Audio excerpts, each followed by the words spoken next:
ليه اليهود بالتحديد فكروا يعملوا دولة تلم أصحاب الديانة اليهودية؟ ما تعيش كيهودي في أي دولة أنت عايزها، خد جنسيتها تبقى هي وطنك وخليك يهودي، إيه المشكلة؟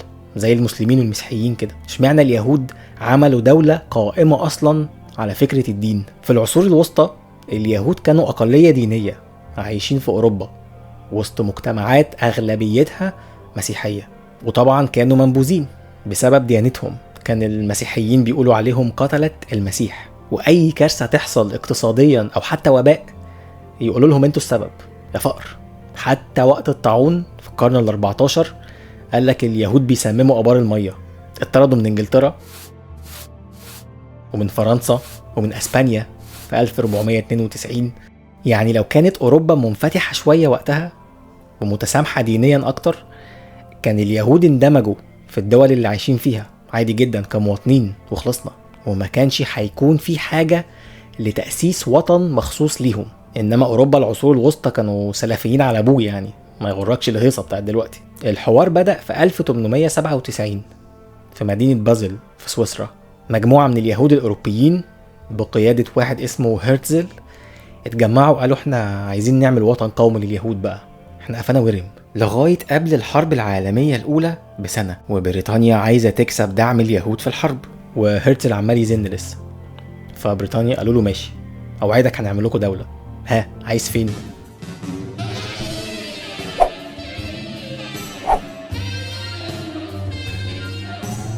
فهرتزل وشه احمر كده وقال له عيب يا سي بلفور، مش قدام اليهود.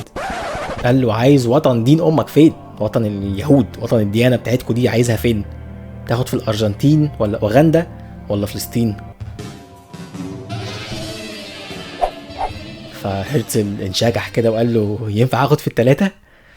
بلفور قال له يا ابني ركز، فين عايز فين؟ قال له على ارض فلسطين. بلفور قال له خلاص، وشبكه العشرة النكسه دي فلسطين وطن لليهود. هم سمعوا كلمة أوعدك من هنا، وبدأت هجرة اليهود من جميع أنحاء العالم لفلسطين. طبعا الفلسطينيين حسوا إنه إيه ده؟ مين دول؟ وبيعملوا إيه هنا؟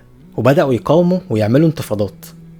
فاليهود عشان يحموا نفسهم عملوا عصابة اسمها الهجناة، أو بالعربي يعني الدفاع. كبرت دلوقتي بقت IDF، جيش الدفاع الإسرائيلي. هم عصابة حرفيا بيحموا اليهود اللي بيهاجروا ويستوطنوا في أرض مش بتاعتهم، لغاية ما حصل ثورة كبيرة في فلسطين في 1936. فبريطانيا عشان تهدي الدنيا كده قالت اليهود خفوا هجرة شوية. اليهود حسوا ان انجلترا هتبقلشهم في الوعد زي ما بقلشوا مين قبل كده؟ الأكراد.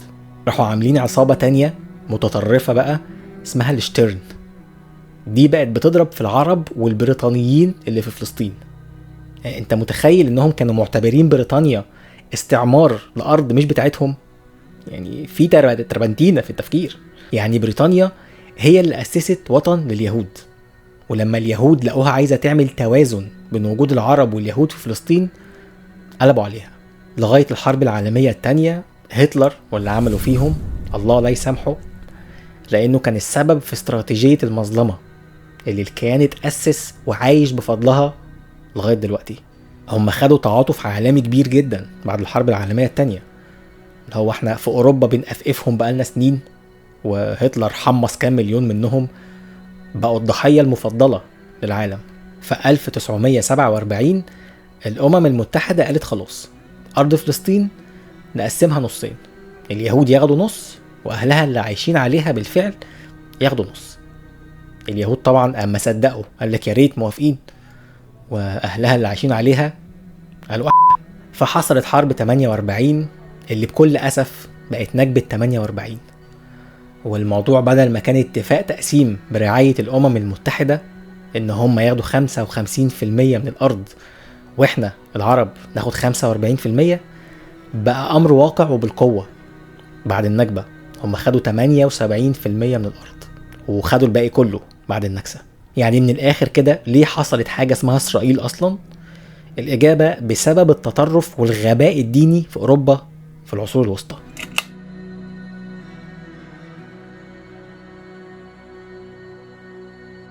ما هي أوروبا كده، يا محاكم تفتيش يا سام سميث يلبس فستان ويغني أنهولي. جاتكوا القرف، مفيش وسطيه في اي حاجه خالص.